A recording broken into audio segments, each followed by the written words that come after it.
I think because as a function of the information age, like Casey's saying, like because of the internet, like we have to be more proactive on this. I totally understand the impulse of the past.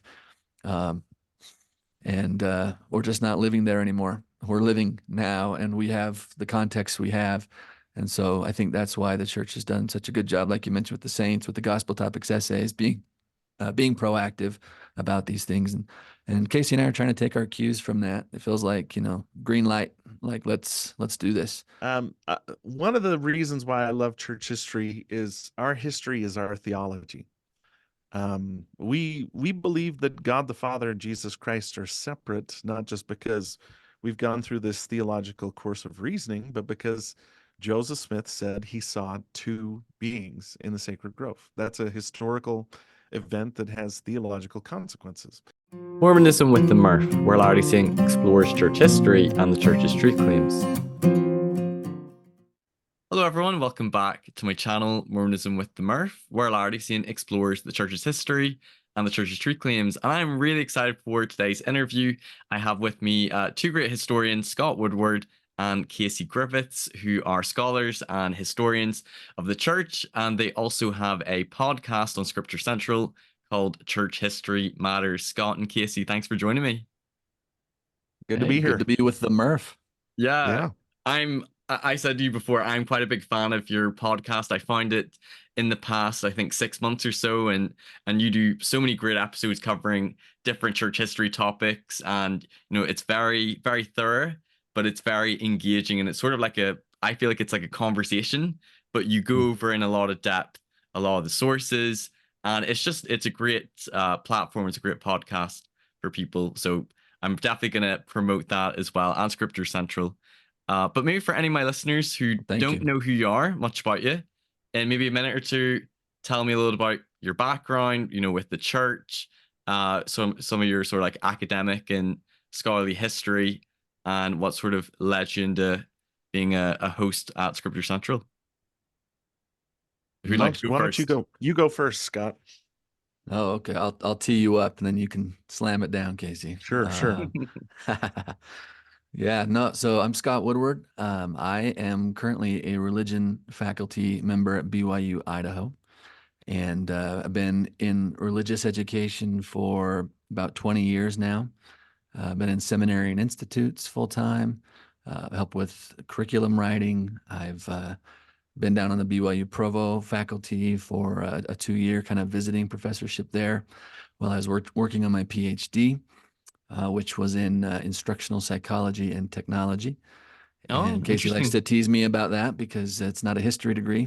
Right. But I've been in so the sources. Amateur historian here, not just me. Sure. Yeah, there you go. Sure. I like to hang out with professional historians as often as possible, read their stuff, learn how they think, and try to pass those skills on to my own students to try to learn to think more historically and carefully about important issues. And so a couple years ago, I was in conversation with one of the leadership at Scripture Central about Doctrine and Covenants offerings. We didn't have much at that time. And I said, I think Casey Griffiths and I could probably build that side up pretty well. And let me just talk to Casey. So I reached out, and Casey said yes. And so we started producing material for Scripture Central, not a podcast, but content for the Doctrine and Covenants. And then on a trip we were on, I think it was in a Nauvoo filming project, right, Casey?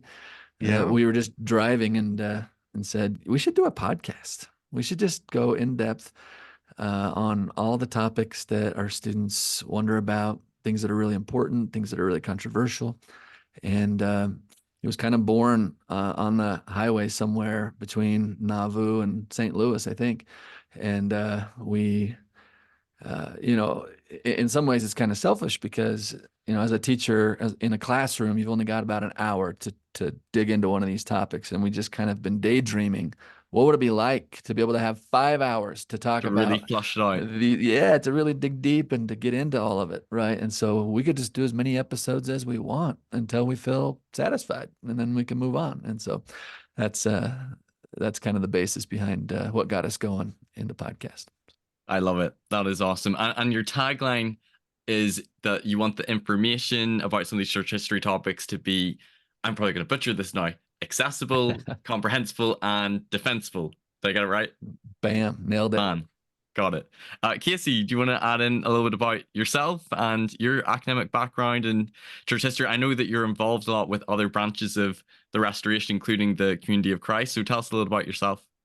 Yeah, so lifelong church member from Utah, kind of the stereotypical Latter-day Saint.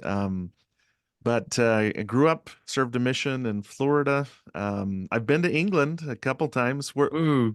Where do you hail from? Well, so I was born and was raised in Northern Ireland, but currently I've moved over to England. So I'm between Liverpool, Manchester. I'm quite close to the Kirtland Temple, so the Northwest. I was there last summer, and Oh, I've also hey, been to Northern Ireland. I went to Belfast that's where last I was summer. born. So yeah, Wow, saw the that's class. Titanic Museum and heard about the Troubles and all that good stuff. All that good stuff. Um, and Awesome. so just I taught in seminaries and institutes, worked as a curriculum writer. I work at BYU right now in the Department of Church History and Doctrine, and Scott is a good friend. And yeah, Scott's exactly right that he recruited me to help set up Doctrine and Covenants Central, where we have a whole bunch of resources to help with church history and Doctrine and Covenants. And Scott and I went on a trip for Scripture Central to film some videos. You can go see our Carthage jail video, for instance. And while we were driving back from Nauvoo with our wives sitting in the car, which I think Scott and I were so engrossed in what we were talking about. I don't know if our wives Talking were even shop. paying attention, but we just kind of launched. We hatched this idea of, hey, what if we could do 5 or 6 hours on the first vision instead of just 45 minutes, which is what we get to do in our classes. And I think by the time we made it to St. Louis, we'd outlined the first 5 or 6 series that we wanted to do and did the episode breakdown. And it was a couple months after that that we sat down to record, and we've been very, very happy with the response we've gotten.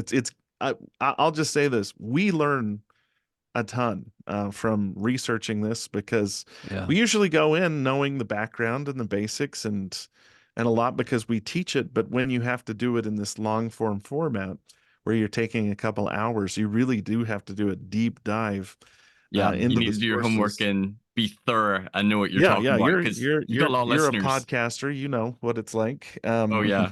And so it's been a wonderful experience, and I've learned a ton from our listeners. I've learned a ton from being able to, it's like co-teaching a seminar with Scott, so I learn a lot from him and how his brain works, and just been a It, delightful experience. it almost reminds me, like listening to you two, like it feels like you have brilliant, companionship and unity. It reminds me of my mission, the way that you just flow off each other. And you've covered different topics. You've done like the first vision, you've done like the translation and coming forth the Book of Mormon, you've done the witnesses, polygamy. I think you've done one, the Book of Abraham as well. And you tend to do like maybe 4 or 5 episodes, about 45 minutes. And yeah, because you couldn't squeeze it all into one episode, like because there's so much complexity, there's so much nuance. There's really have to be thorough. But I feel like you break it down in a way that it's simple and easy to follow. Like I'm driving to work and I'm still absorbing it, but it's really thorough as well. It's really in depth. And then usually at the end of a series, you would bring on an expert and ask them a bunch of questions that listeners have, which is almost like the icing on the cake. I think it's brilliant. Oh, that's one Yeah, of the greatest things is this has given us an yeah. excuse to meet all our heroes in church history. So we interviewed Steve Harper about the first vision and Kent Jackson about Joseph Smith's translation of the Bible, and just had an opportunity to Kerry Muhlestein on the Book of Abraham. He's one of the finest Egyptologists in the faith, and Brian it's been Hales on tremendous. polygamy. Yeah. Oh yeah. And It's like this is a good time for us. yeah, We Paul look forward to Reeve on this. blacks in the priesthood. Yeah, Wow. it's kids in a candy shop. Oh, It it's really just is. surreal being able to talk to the experts on a topic and ask the question, just so they can share their expertise and their insights. That's amazing. Yeah. So I like the name of your podcast because it's Church History Matters. So it's almost like you're talking about the matters of church history, but you're also like, hey, church history matters, and we want to try to make this accessible and understandable because there's some things in church history which have caused some people to doubt or have questions, or some people to lose their faith. So church history can be seen as a very controversial thing. For some people, it's Yeah. caused a loss of faith.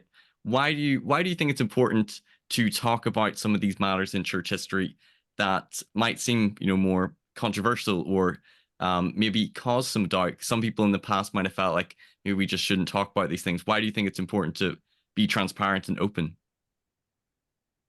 Yeah. I'll take a swing on that first. I think we all know people whose faith has been weakened by new information, right? Whether doctrinal or historical. And I mean, the story is almost proverbial now, right? Like a church member comes across information on the internet that calls into question some core tenet of their faith, whether it's multiple accounts of the first vision or Book of Mormon translation issues or plural marriage or blacks in the priesthood or church finances or Book of Abraham or whatever, right? And they're shocked and they begin to doubt and start to spiral downward. And it's not just the new information that troubles them per se, it's the fact that nobody in the church ever told them about this. Right. Right. And so now the feeling of trust has been violated and they feel betrayed. It's a very uncomfortable place to be in because now they're suspicious of the very methods and sources of knowledge they used to turn to strengthen their faith, church leaders and scripture and prayer. They wonder if they can even trust their past spiritual experiences. And so it's very disorienting. And it was an information-based experience, right? Information was conveyed to their mind that eventually affected their heart as well. And especially at that level of betrayal. And so what we want to do is just be really transparent and really honest. Like you don't have to be afraid of issues in church history, but it is complex and needs to be handled carefully. And so that's what Casey and I are trying to do is get into it carefully, methodically, hopefully responsibly, but also at the end of the day to show that you don't need to be afraid of church history. In fact, at the end of most of our series, I feel buoyed up in my faith, and I hope that that's the effect that it also has on our listeners. We're not pulling any punches. We're not avoiding any topics.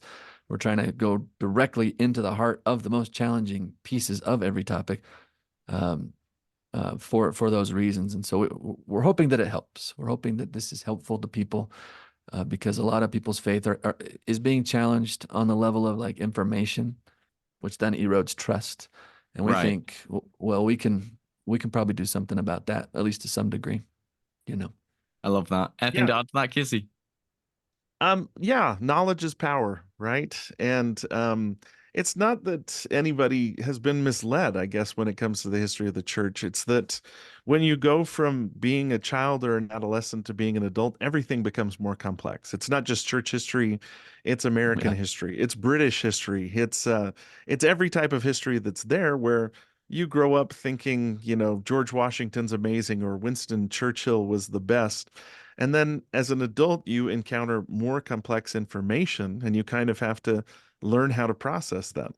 On our podcast, we have a slogan, which is teach the controversy. Like, Yeah. don't try to hide anything from anybody. Just put all the facts before them and let them figure it out. And when they have that, sometimes they'll find that their testimony actually becomes deeper and more rich because they've sort of embraced the complexity, they've examined it, they've looked at it from all angles, and now it's not an unexamined faith that they have. So some of the stuff that we've brought up is really, really difficult. But I think that there's virtue in saying, hey, let's look at the history of the church not in a sanitized way where every man and woman is perfect, but let's see them as real people struggling and dealing with real, sincere issues and acknowledging that sometimes they've failed. Sometimes they could have done better, but that doesn't take away from the beauty and complexity of the story. So it's like when you're a little kid, church history is like one of those coloring books where, a few basic colors, some lines. When you get older, it becomes like a beautiful oil painting where there's dozens of different colors and different images that kind of layer on top of each other. Doesn't take away from the beauty of the overall experience, but it does become more meaningful when you embrace it in a more rich fashion. Absolutely love that. So what would you say to somebody? So I grew up in the church, and I would say that I had a very simplistic understanding of church history. I'd watched the Joseph Smith movie. I think I'd read through what's called Our Heritage. That book, I read it as a Yeah. missionary. I used to love Hmm. sharing the Joseph Smith movie with different investigators and things. I felt like I knew the doctrine quite well, but I think I found the Doctrine and Covenants here quite boring whenever I was a seminary student, which now I feel so differently because Ooh, now I ooh, absolutely love church ouch. history. Sorry about that. And I think I can hear there's almost two different points of view when it comes to church history, which both I think are maybe extreme. There's some who say that the church has never hidden anything, it has always been fully open and transparent about its history. And then there's other people who feel that the church has intentionally and knowingly hidden in a very deceitful way. You know, maybe the different accounts of the first vision or that Joseph was a polygamist. Because I can speak from my experience that I didn't learn about some of these things, like Joe Smith having a seer stone, maybe, you know, engaging in treasure digging, or his practice of polygamy, or the different accounts of the first vision or the Book of Abraham until after my mission.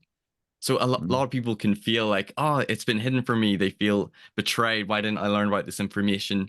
And I think definitely we can see over the past decade the church has become a lot more transparent with the gospel topics essays, with the Joe Smith Papers project. I think the Saints volumes are great volumes. And Hmm. there's like really good topic section on the church's website as well, where they talk about different topics. So I think all those things are great. But what would be your response to somebody who, one, would say the church has always been fully transparent, and then to somebody who says the church is just intentionally hidden things? Well, Right. I would start out by saying, when it comes to transparency, there's different approaches, right? For instance, when I was first teaching, and I've been teaching for around 20 years, one philosophy that was expressed to me by some older teachers was, don't bring up a controversial topic unless they bring it up. Like, don't talk about plural marriage unless they bring up plural marriage, and then you can talk about it, but don't try to plant seeds of doubt. And I don't think that comes Mm, from a bad place, really. I mean, no.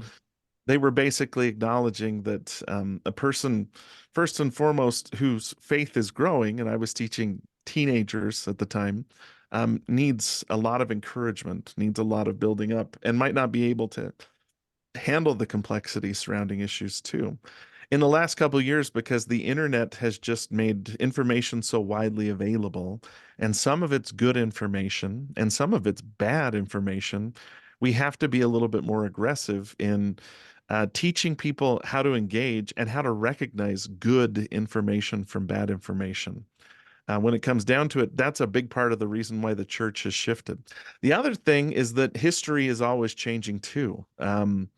There's actually been some major advances in how we understand the history of the church due to the Joseph Smith Papers Project and a few other groups that have brought to light some sources that we didn't highlight. So, to take one example, the seer stone that Joseph Smith used when he translated.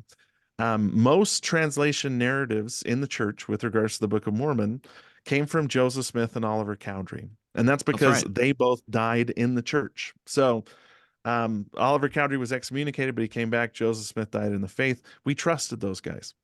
But we didn't trust people like David Whitmer or Emma Smith because they died outside the church. Many of And their now, accounts tend to come later as well yeah, about yeah, the yeah. Mormon So, translation. so, so if somebody brought up David Whitmer, we would say, well, that guy was an apostate. Now, 150 years later, we're looking at people like Emma Smith and David Whitmer and saying, it doesn't seem like they were trying to destroy anyone's faith in the Book of Mormon. So why don't we listen to what they have to say? We've matured a little bit and we're not quite as defensive.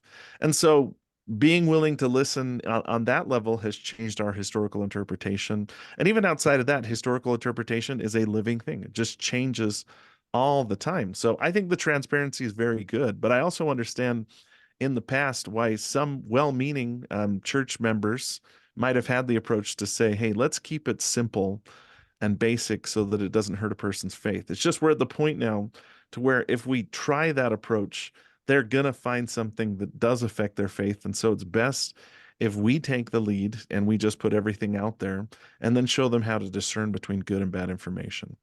And I can resonate with that because I've Mhm. recently been called as a Sunday school teacher for like the 12, 13-year-olds. And the Yeah. last lesson I taught was 2 weeks ago. And one of the chapters was over the cursing of the skin of blackness. And I just didn't feel like it was appropriate to really talk about that. There are so many other more important spiritual things we could take from the lesson.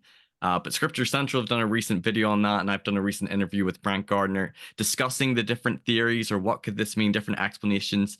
So there's times Mhm. where it can feel like, this maybe isn't appropriate for the audience at the time. But then at the same time, it's like, well, at some point we need to help them to learn it so they don't learn about Yeah. it from some critical source and then feel like, man, why didn't I hear about it in seminary or in institute? Scott, anything to add on to that? Yeah, no, that's the tricky part, right? Is when should we bring all this up? Yeah, Should there be a sacrament meeting talk about the skin of blackness in the Book of Mormon? Should there be, special seminary lessons about Joseph Smith's polygamy? If so, how extensive? It's almost by the time they need it, by the time they're kind of sideswiped with negative information, that's going to miscontextualize and really try to sensationalize some of these points against the church, then it's too late for a lot of people. And so we do need to be proactive. To kind of paraphrase that C.S. Lewis quote, we need good information precisely because there's so much bad information out there. We need good arguments precisely because there's so many bad arguments out there. There's people that are mishandling the facts. There's people that are spinning it to make right. Joseph Smith and the church look so bad, as worse, as bad as they possibly can. And the facts just don't necessitate that. They don't necessarily lead to that conclusion. And so I think because as a function of the information age, like Casey's saying, like because of the internet, like we have to be more proactive on this. I totally understand the impulse of the past. Um, and we're just not living there anymore. We're living now and we have the context we have. And so I think that's why the church has done such a good job, like you mentioned with the saints, with the gospel topics essays, being proactive about these things. And Casey and I are trying to take our cues from that. It feels like, green light, like let's do this. Deseret Book has published a great series called the Let's Talk About series, where the Yes, scholar I've will got some of their take, books. yeah, they'll just go in depth on the issue, again, pulling no punches and showing everything. And these are faithful people, by the way. These aren't people that have their eyes, half closed and they're just trying to make the church look good against all odds. Like, no, what's fascinating is that there are hundreds of men and women who have chosen to professionally study the church's history and doctrine, right? And they know the very same information that's rocking the faith of that unsuspecting church member on TikTok, right? They know it better than anybody else, actually. Yeah. And yet more often than not, their faith is strengthened because of it. And so that's what we're trying to help people with is let's understand the right context. Let's understand the right frameworks of thinking about these things, the way that the experts think about these things, because if you don't have that, then you're going to be sideswiped by the information age. And so there is a greater need now than we've ever had to do that precisely because of the context we're living in. And so I wouldn't blame church members or church leaders in the past for their approach. It's just a different context now. So I think the shift is good. I've heard you say, Scott, in a podcast about how some of these facts in church history taken out of context can be shocking, almost like touching an electrical wire. And I Yeah. found in my own faith journey, not that I've found answers or have all wisdom when it comes to every single topic, but I have found that one, there seems to be there's a lot more complexity, a lot more in depth to every topic that I explore. And Yeah. normally, whenever I have listened to critics, or because I went through a faith crisis in my early 20s and I left the church and lost belief, and I was very much heavily influenced by what the critics had to say in their Yeah. conclusions, their interpretations. And after coming back, I realized one, that there's two sides to everything, and a lot of the time Hmm. they're only presenting the information or sources that support their conclusion, and maybe omitting or not emphasizing the other things. And when you take into account the surrounding context, then you can maybe harmonize or make sense of some of these issues, diving in deeper that you can find some more faithful reconciliations. I imagine that's been the same for both of you. Diving in deeper has probably helped you. While there's some complexity and some messy things, you can still maintain faith. Yeah, Yeah. absolutely. And I'm not surprised to hear that your faith crisis came in your early 20s, right? Because it feels like the hardest adjustment that people of faith have to make is going from your adolescent faith to your adult faith. You know, as an adolescent, it's black and white. There's good guys and there's bad guys. As an adult, you recognize that people are really complicated, and so is history. Yeah, And you have to kind of deal with that. But eventually it can become a strength, not a weakness. Like the analogy I keep going back to is as an adolescent, I was a huge fan of American history. And I was like, we're the good guys and we're always the good guys. And America, you know, Careful, yeah, Casey. Careful, Casey. We're talking to a Brit here. I know. It's okay. I'm Irish. I'm As Irish. an adult, you know, as an adult going to college, I had a crisis of faith in America to where I was like, oh my gosh, we haven't always been the good guys. And there's been some pretty ugly, despicable things in American history. But over time, I was able to reconcile and say, hey, just because the execution of the ideas hasn't always been perfect doesn't mean that there aren't good principles and ideas here. And it's the same thing with the church. Once you have that perspective, you can actually see the weaknesses and the failings in the people and history of the church as a beautiful thing, something that makes the history real and Yes. authentic. Because when they're just cardboard characters, when it's like Emma Smith and Joseph Smith were perfect people that never did anything wrong or didn't have any conflict or problems, that doesn't feel authentic to an adult.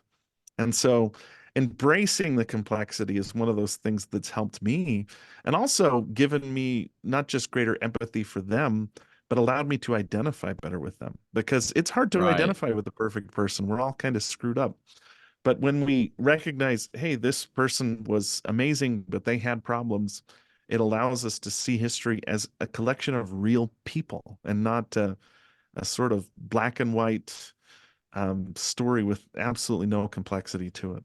And we love our simplistic stories and narratives. We don't like complexity. We don't like messiness. But that's humanity. That's history. But like you said, it helps us to connect and relate more with them. Because when you look at our own lives, while there's so much beauty, there's also a lot of mess, and we fall down and we make mistakes. So that's the beauty of it. So maybe we could talk a little Yeah. about a recent church history matter that's been very big on the news. I know you've done a video on it, and we could talk for a few minutes Mhm. about the church purchasing the Kirtland Temple from the Community of Christ, as well as some buildings in Nauvoo, I believe the Mansion House, the Red Brick Store, and also Mhm. some documents. And this has just sort of exploded on my YouTube and my Facebook feed. Could you talk a little about the purchase of these things? I believe it happened on the 5th of March, which was the day after my birthday. So that's the only reason why I remember the date. But why is this such a big, significant thing in history?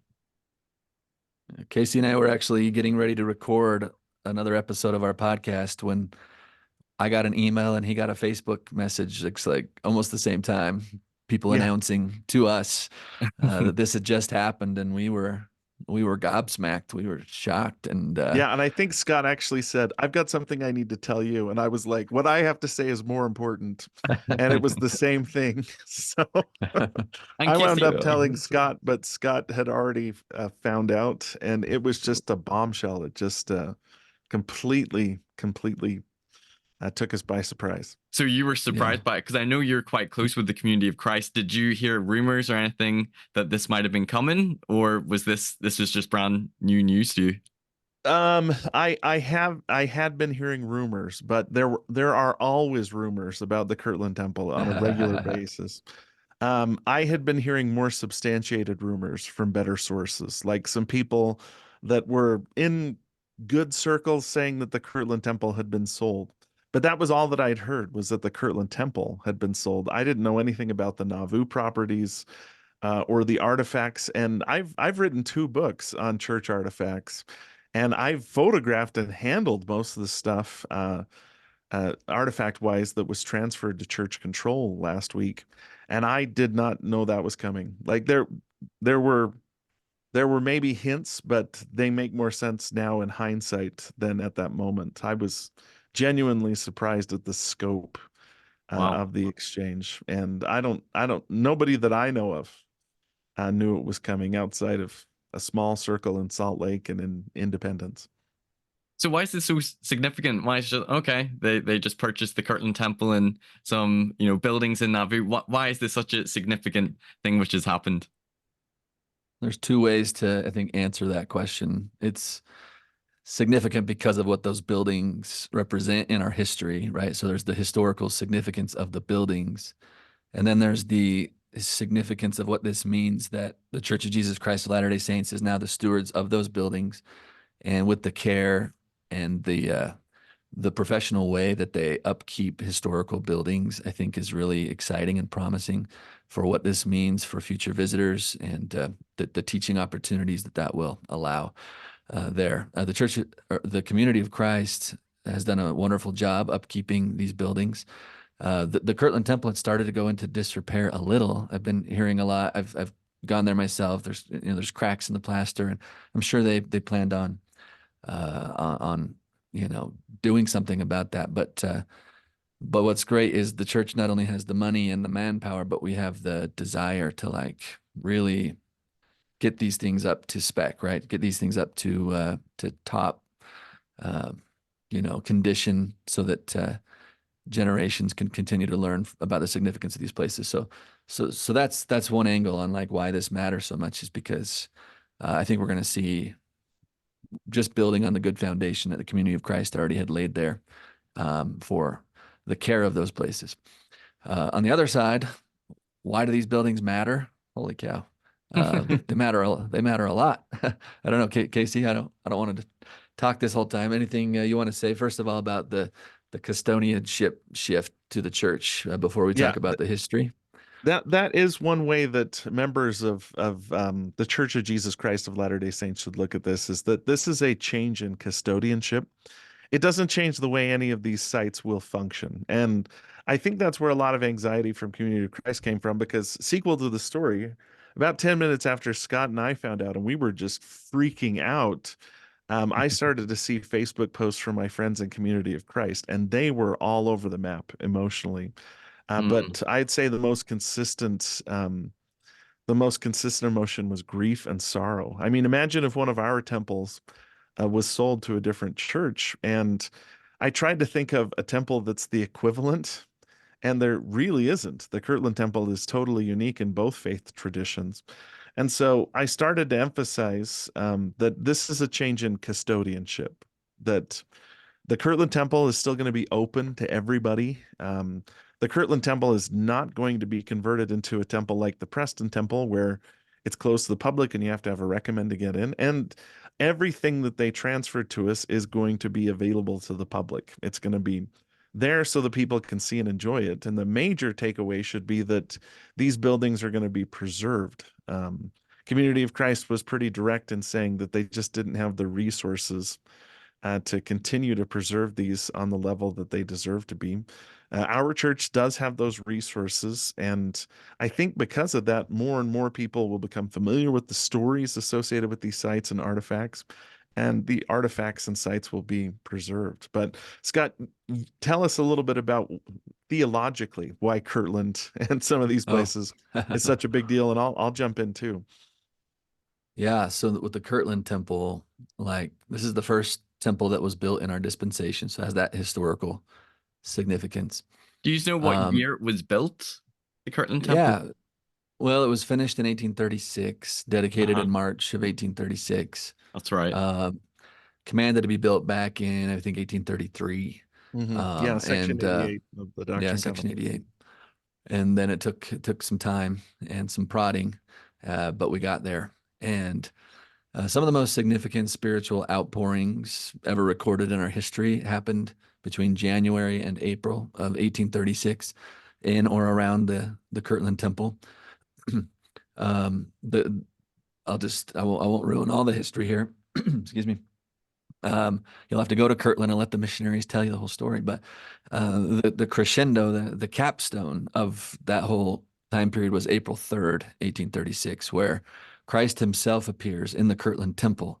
And you can point to a spot like within a few feet, like that's where Joseph and Oliver saw Jesus Christ appear. And you can read about that in section 110 of the Doctrine and Covenants, and how they describe him, what he looked like, what was under his feet, what he said in the first 9 or 10 verses of that section.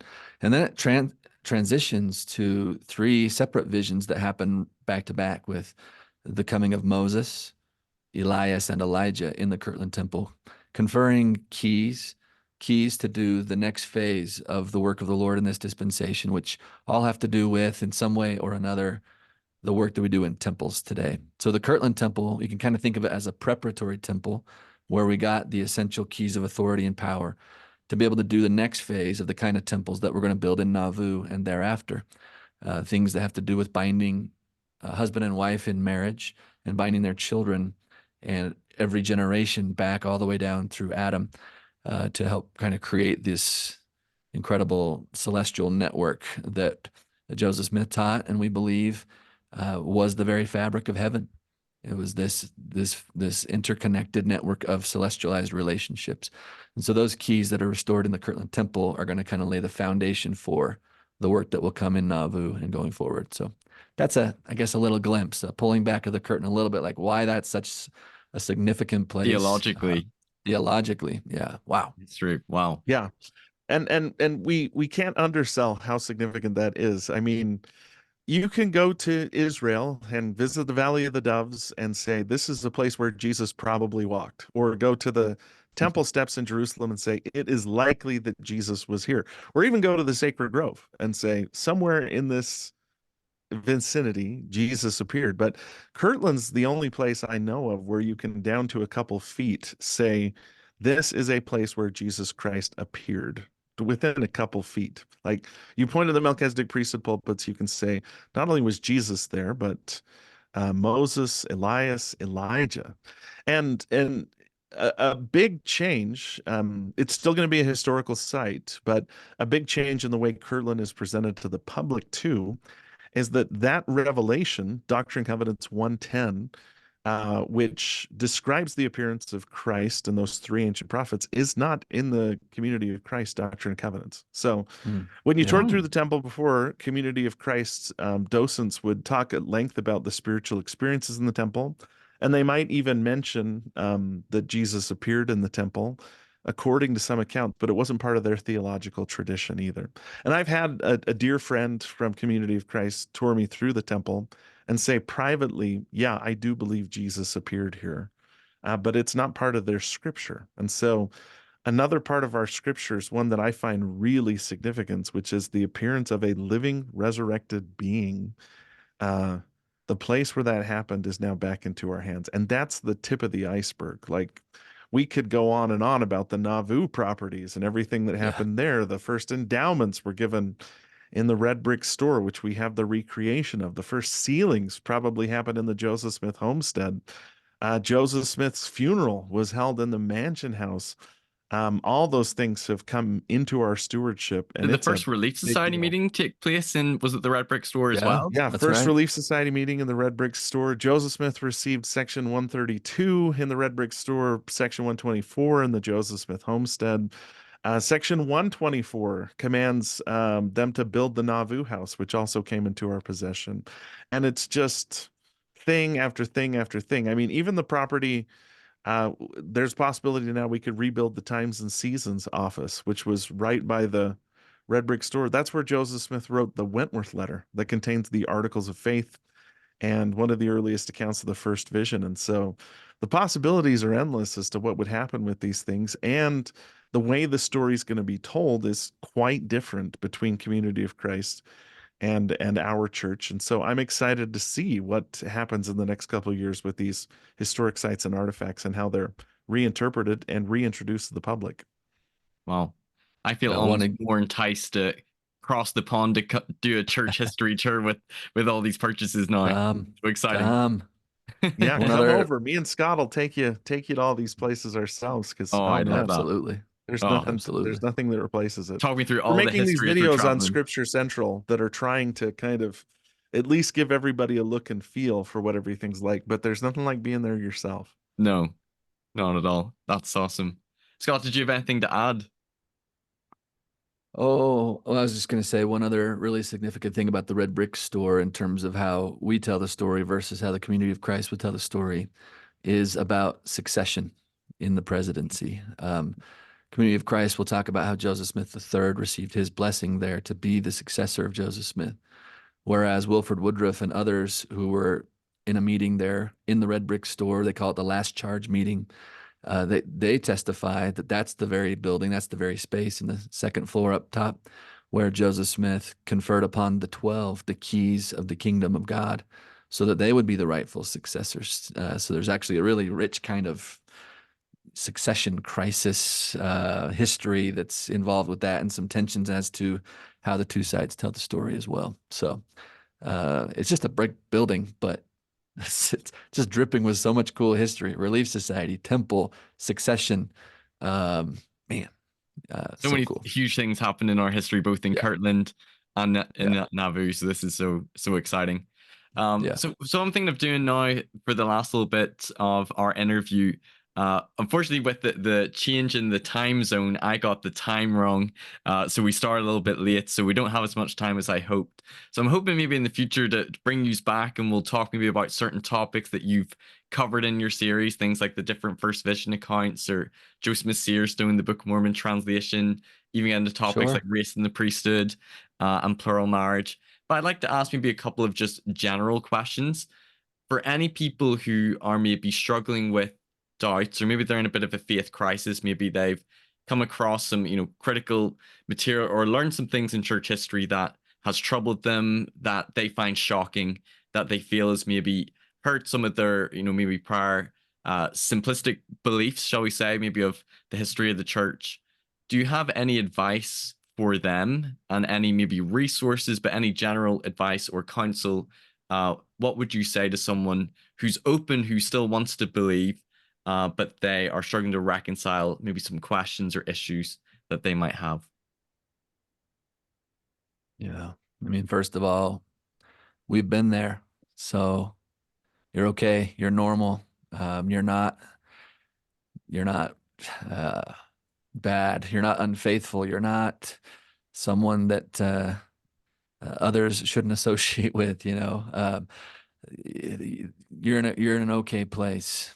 There's a scripture that I think we just need to come back to again and again and again, which is Doctrine and Covenants 88, verse 118. So when the Lord's commanding a school, it's called the School of the Prophets. But he said a really interesting line there that I've thought about over and over again in relationship to this question you've asked. He said, "And as all have not faith, seek ye diligently and teach one another words of wisdom. Yea, seek ye out of the best books words of wisdom. Seek learning even by study and also by faith."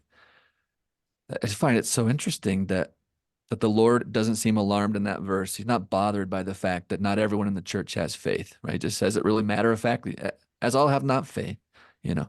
Sometimes we put a cultural premium on being able to say, I know, and to declare everything with 100% certainty.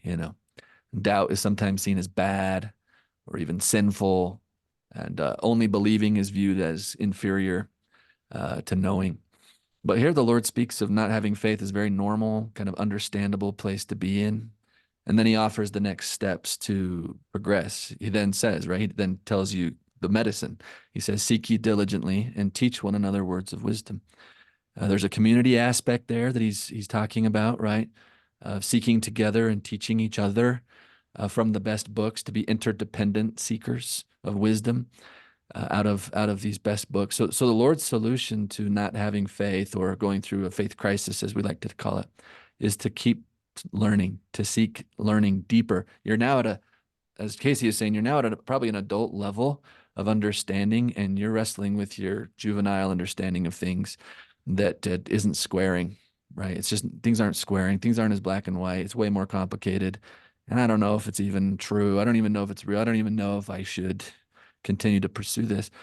That's not a bad place to be. Now, step 2 is, okay, now seek learning from the best books. So with other seekers, right? So there's an amount of mental work that needs to now happen.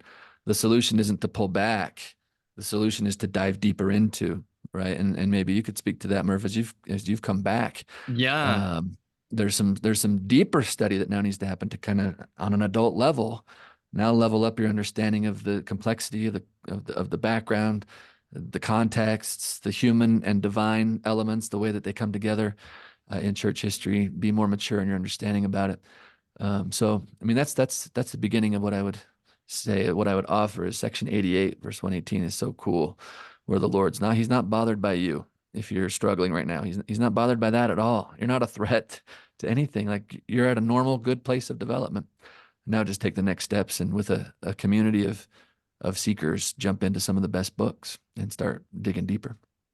Oh, that resonates so much with me. I'll let you say your thoughts in a second, but I found like whenever I was first in my faith crisis and encountering criticisms and issues, and it was mainly from critical sources that at the time I felt like I didn't have really good resources to turn to that really dived in deeply at the time.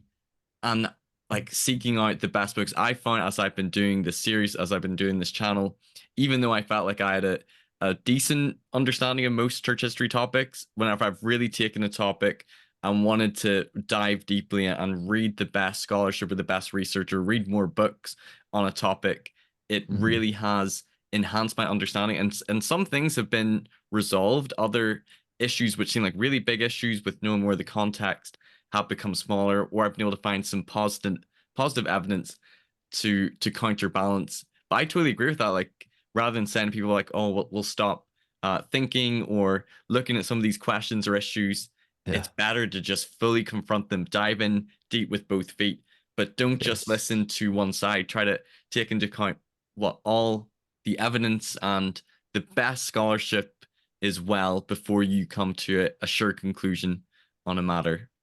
Casey, I'll let you throw in your 2 cents. Scott's done a great job, and I would start with a couple simple phrases. Elder Uchtdorf said, "Before you doubt your faith, doubt your doubts." And early on in our podcast, Scott introduced this idea of a hermeneutic of faith, that you don't approach things like looking for things that are wrong. You approach things saying, hey, maybe this is more complicated than I thought it was. It doesn't mean it's not true. So when you come across new information, instead of having it blow up your whole world, a simple adjustment is to basically say, this is new information. I'm going to take a little bit of time to process it and think about it. And that's another thing that came up in our series on good thinking, which is to think slowly. Like, don't panic when something new comes up. Say, I didn't know that. I'm going to look into that and see what we find out. Like the analogy would be you're traveling, right? And your GPS shorts out. You're in the countryside or something like that, and all of a sudden you don't know where you are.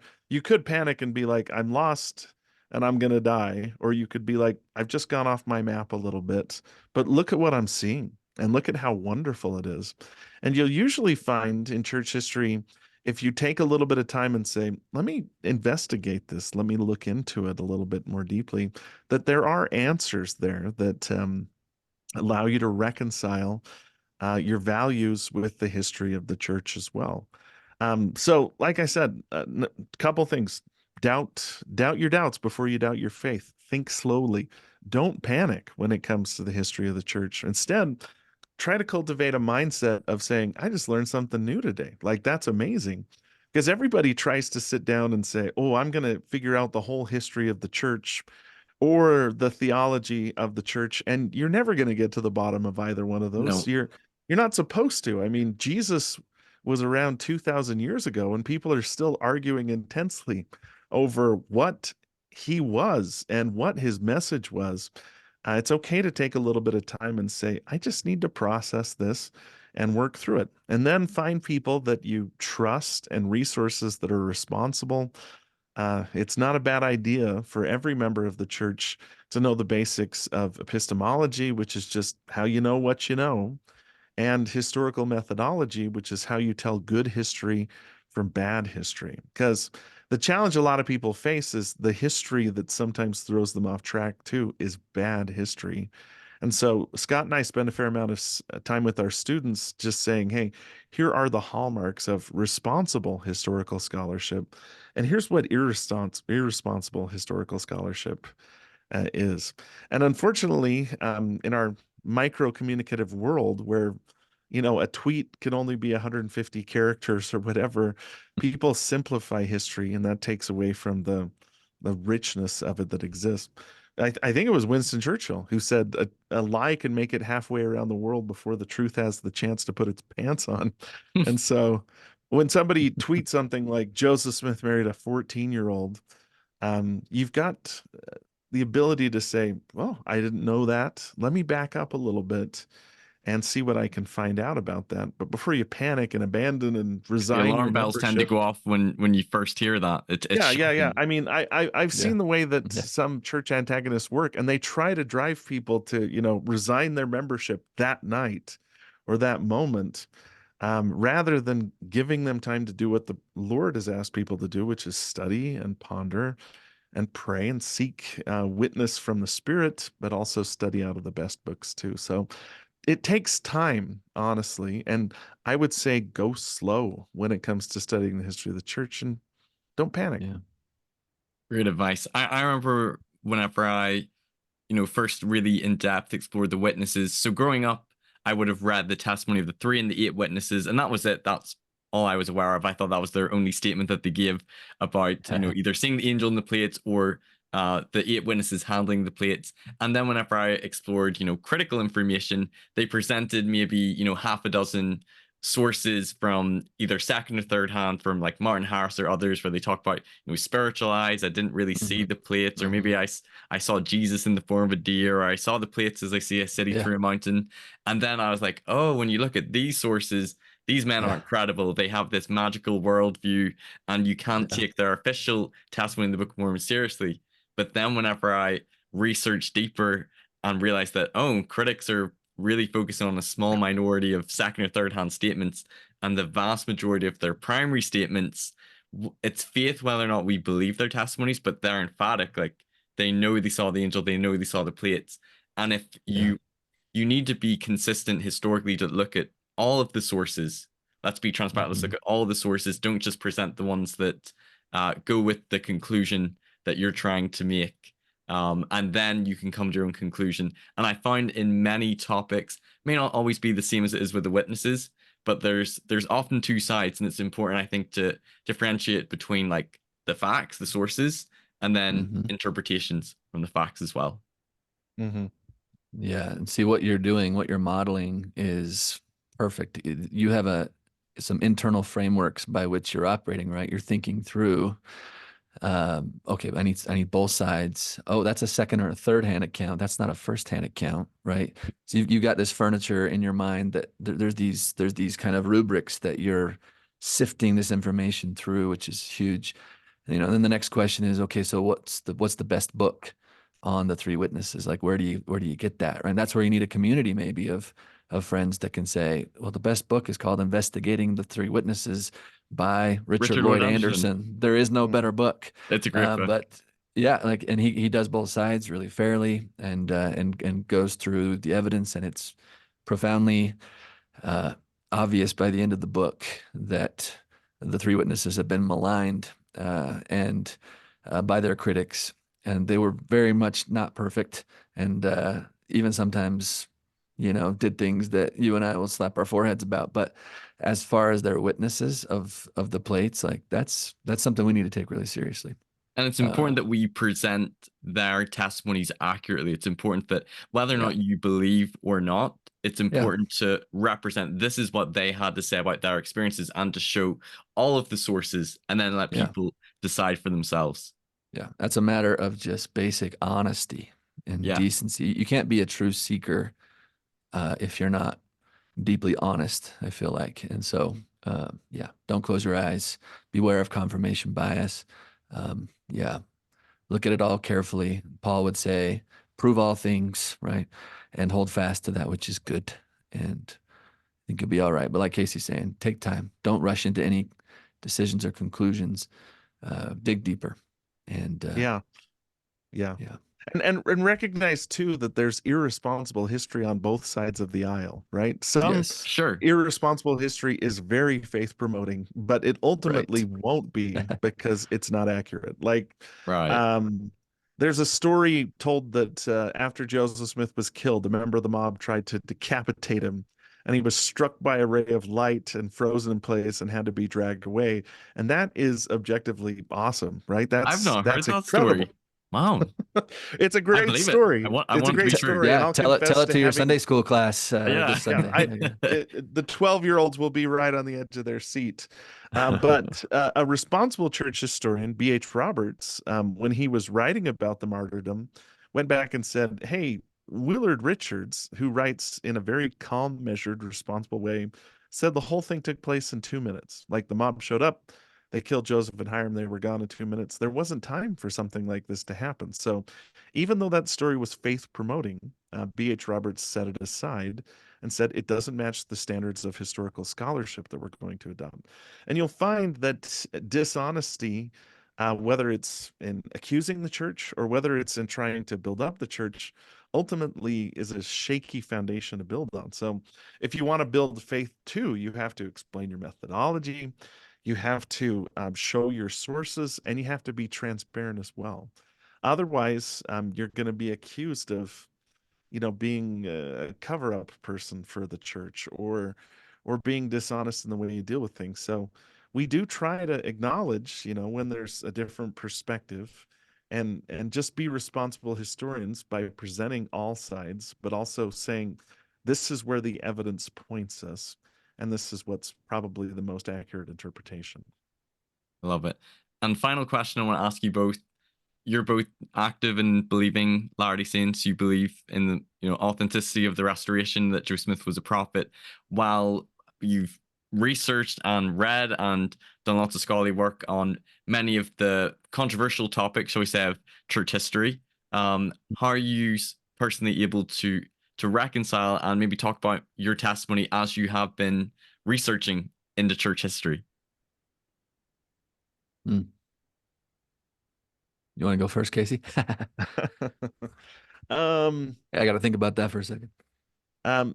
One of the reasons why I love church history is our history is our theology. We believe that God the Father and Jesus Christ are separate, not just because we've gone through this theological course of reasoning, but because Joseph Smith said he saw two beings in the sacred grove. That's a historical event that has theological consequences. I believe Joseph Smith's a prophet because I believe that the Book of Mormon was translated from gold plates, which is a historical event. A big part of my testimony that Jesus Christ is a resurrected being comes from the fact that I believe the Book of Mormon's a historical record, and it bears witness that Jesus was resurrected and that he ministered in a number of different places on earth, not just in and around Jerusalem. And so, I mean, the testimony, the history of the church is rich. And like I said earlier, you're never going to fully get to the bottom of it. And I see that as a wonderful thing. Like, honestly, I love the Bible. I taught the Bible and all the scriptures as a seminary teacher. I still love to read the Bible. On our years when we study the Old and New Testament, I get just as excited to study that as I do the Doctrine and Covenants. And yet, the richness of the sources and the diversity of the materials when it comes to the history of the church are a major, major draw for me, where I can read something from Eliza Partridge alongside something that comes from John Taylor. And once I've read through the Doctrine and Covenants and read something like Our Heritage, there's 1,000 other books I can read. I can go to the Joseph Smith papers and pull up letters and things. And I just love that idea that there's such a richness of sources. And I can say that in all my searching, I have had moments where, I got smacked in the face with something that I didn't know.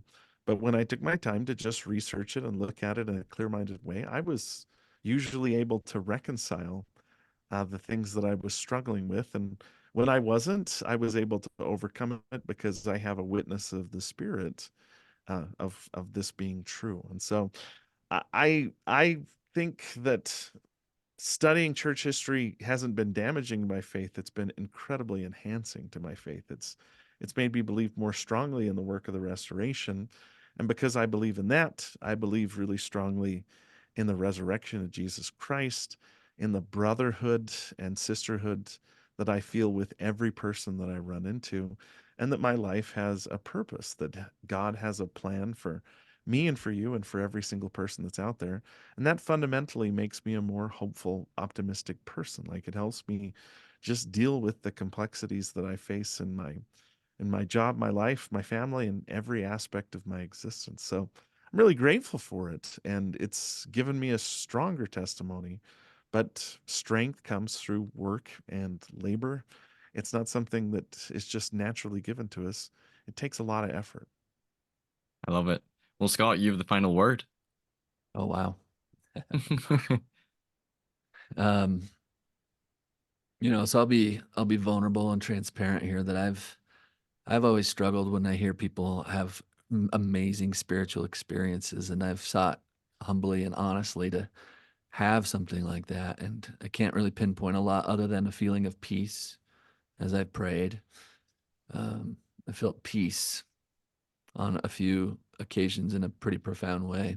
And that's it. Never words to my mind, never open visions, no angels, um, just peace. And I was struggling once thinking about how, I hear people talk about all these stories about them, getting revelation, and the Lord's always speaking to people. And I'm like, he doesn't really talk to me much. Like the way that he talks to other people, at least, and I was reading in Ether chapter 4, where the Lord explains something about the Book of Mormon to Moroni. He says, "He that believeth these things which I have spoken, him will I visit with the manifestations of my spirit, and he shall know and bear record. For because of my spirit, he shall know these things are true." And I'm like, geez. Yeah, but that's so subjective, It's like, some people think they've got this, they're feeling the spirit, some people don't. But then the Lord keeps going, and he says, here's how you know. He says, "For it," meaning the Book of Mormon, "it persuadeth men to do good. And whatsoever thing persuadeth men to do good is of me. For good cometh of none, save it be of me. I am the same that leadeth men to all good. He that will not believe my words will not believe me." And he goes on. But this idea that my spirit will bear witness. So what's the spirit? He says, it's that sense that this is good. It's that sense that this is right. Do you have that sense inside your soul, Scott? I could answer honestly, deep in my bones, yes. I know this is good. I know this is very good. As I look into the teachings of the Book of Mormon, the Doctrine and Covenants, the Pearl of Great Price, the Temple teachings, as I study Joseph Smith's sermons, I can say with profound honesty and truth, like, these are good. The fruits of these are good. The richness and meaning that it gives to life is good. They say the proof of the pudding is in the eating of the pudding, and the pudding tastes good. A violin is beautiful when you hear the music that it makes. And so when you put the restoration to the test, the music is beautiful. The beauty of a theology by the meaning that it makes into your life. And what came through Joseph Smith gives deep richness and meaning and purpose to my life. And so, it's not just that the teachings of Joseph are intellectually and soul satisfying, and the teachings that came through Joseph, I should say, right, through the Book of Mormon, the Doctrine and Covenants, the Temple, more access to Jesus, I believe, in his teachings. It's not just intellectually and soul satisfying, but for me, they actually lead to beautiful fruits of happiness and peace and joy. And so that's why I believe, it's good, and the fruit is good. I love that. Well, Amen. Scott, Casey, I've loved this time doing this interview with you both. I've really appreciated our discussion, talking about your podcast, Church History Matters, on Scripture Central. I would encourage all my listeners who are really interested in wanting to dive deep into church history. I think it's one of the best podcasts that there is in this time, to talk about your experience as historians and talk a little about the recent purchase of the Kirtland Temple And I just really appreciate this time that you've had with me. And I'm hoping that we can meet again, maybe go into some of these topics, discuss listeners' questions. Obviously, I don't think we'll go as in depth as you have gone on your podcast, but I think you have some brilliant insights as well. And we could have some great interviews as well. So thanks so much for coming on. What an honor to be Thanks with for you. having us. Thank you. Thank you. Thanks for all you're doing. Thank you. And listeners who've been watching, if you've enjoyed this episode, give it a like, comment underneath, and don't forget to subscribe so you don't miss out in any future content and interviews. I'll see you next time on Mormonism with the Murph. Take care. Bye-bye. Thanks everyone for watching this episode. If you've enjoyed it, please give it a like, share it with others who might benefit, and don't forget to subscribe so you don't miss any future content. You can also listen to these episodes on podcast form on Anchor or Spotify, and you can follow me on Facebook, Instagram, and TikTok. Check out my website for more content, personal blog, and more. And if you care to donate to support me, you can via my PayPal or Patreon, or through the website. And you can also give donations via YouTube through Super Chats. Thanks for watching Mormonism with the Murph. Take care. Bye-bye.